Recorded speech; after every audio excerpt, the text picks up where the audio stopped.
Okay, so we're going to rehash one more time about the structure of the inner ear, and then we'll talk about how hearing actually occurs. Okay, whenever you talk about the inner ear, you have a bony labyrinth that has perilymph inside of it.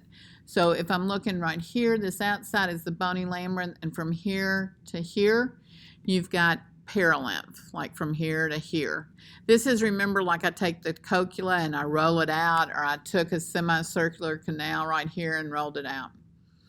Okay, then what you have on the very inside is the membranous labyrinth right here, and it is filled with endolymph. I think I may have said in the last video, gotten those reversed, but that is what it is. The notes are right, not me rambling on. Okay, so when we look at this, let's say the pin right here at this edge of the pin on this side is where the oval window is of the entrance of the cochlea, right here, okay?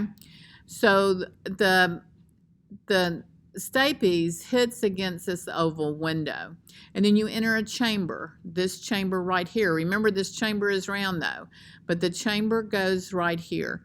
This chamber, the top part right here, or let's go to here on this one, this is the scala vestibulae. So see, you can see the stapes hitting here. This is the stapes vestibulae, or the scala vestibulae, sorry, slow down. The scala vestibulae right here. Okay, then you have the point of the pin, and here you turn it around, you go down there, and then sound waves can travel here. So sound waves in this part of the chamber here, okay, is called the scala tympani, and it actually exits out here through a round window. So it goes like this when sound travels. But sound doesn't travel all the way down to the tip often. If it's very low, it would travel down to the end of the tip.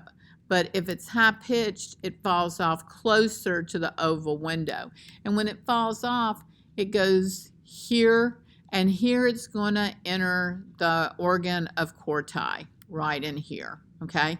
So then you get to this picture, okay?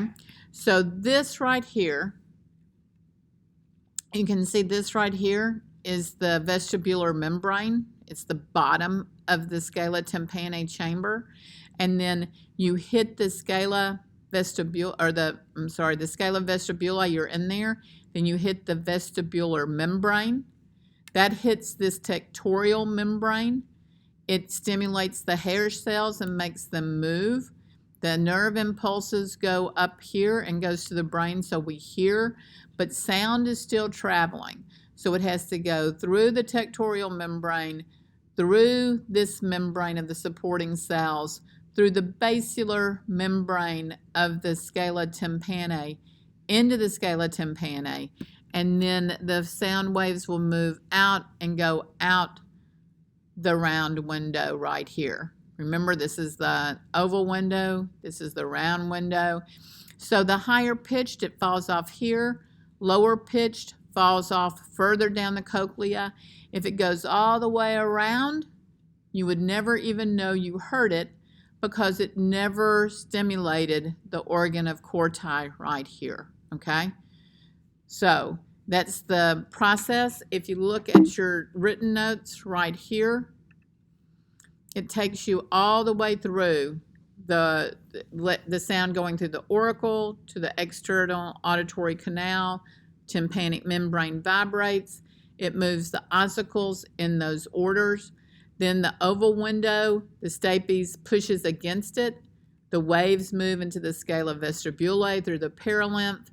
Then the vestibular membrane, moving into the endolymph of the tectorial membrane, stimulates the hair cells, goes to the nerves. The waves continue on through the basilar membrane to the scala tympani and out the round window. Certain frequencies move further down the canals than others. High frequencies, like I said, fall off closer to the oval window. As a matter of fact, sometimes hearing loss of people get the high frequencies first because those are so stimulated all the time. Low frequencies are going to be all the way at the end of the apex of the cochlea at the pointy part. Loudness, that means that you're stimulating a lot of hair cells at one time. Okay. Autoacoustic emissions, the hair cells make sounds that are picked up next to the eardrum. Actually, when the hair cells are working, they make sounds, and that's how they detect deaf babies, because they actually, when you put a microphone up to their eardrum, you can actually hear the sound.